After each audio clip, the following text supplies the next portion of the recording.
নমস্কার। ভারত একটি কৃষি প্রধান দেশ, যেখানে ঐতিহ্যবাহী ফসল চাষ করা হয়। এখন চাষে নতুন পরীক্ষা নিরীক্ষা করা হচ্ছে। আজকাল ড্রাগন ফলের চাষ বিশেষভাবে দেখা যাচ্ছে, যার জন্য অনেক রাজ্য সরকারও অনুদান দিচ্ছে। কারণ ড্রাগন ফল চাষে একবার গাছ লাগানো হলে 25 বছর ধরে ফল পাওয়া যায়, যা কৃষকদের আয় বাড়ানোর একটি সহজ এবং সঠিক উপায় হিসাবে প্রমাণিত হচ্ছে।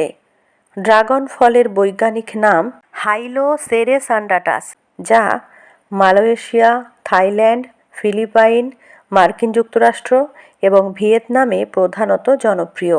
এখন এর চাষ ভারতের মহারাষ্ট্র, তেলেঙ্গানা, উত্তরপ্রদেশ, গুজরাট, বিহার, কর্ণাটক, মধ্যপ্রদেশ, ওড়িশা, পশ্চিমবঙ্গে হচ্ছে। ড্রাগন ফলের 3টি প্রধান জাত: সাদা ড্রাগন, লাল ড্রাগন, হলুদ ড্রাগন। ড্রাগন ফল এটি এক প্রজাতির ফল, এক ধরনের ফণিমনসা প্রজাতির ফল। সবচেয়ে গুরুত্বপূর্ণভাবে এর মহাজাতি হাইলোসিরিয়াস। এই ফল মূলত ড্রাগন ফল হিসাবে পরিচিত।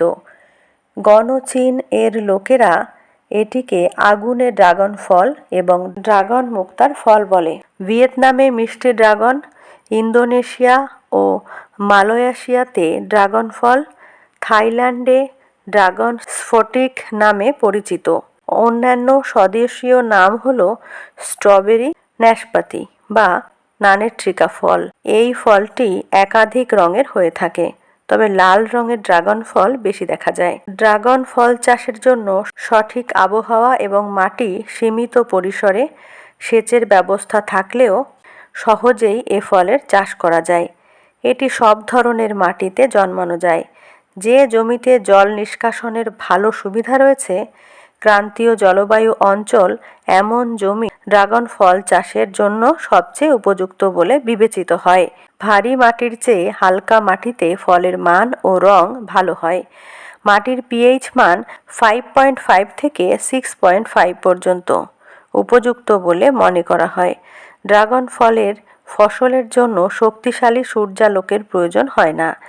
ভালো চাষের জন্য সর্বোচ্চ তাপমাত্রা 50 ডিগ্রি সেন্টিগ্রেড এবং সর্বনিম্ন হতে হবে 10 ডিগ্রি সেন্টিগ্রেড, যা ভালো উৎপাদন পাওয়া উচিত। ড্রাগন ফল রোপণের সর্বোত্তম সময় হল জুন থেকে জুলাই বা ফেব্রুয়ারি থেকে মার্চ পর্যন্ত। আপনি যদি এমন এলাকায় থাকেন যেখানে গড় বৃষ্টিপাত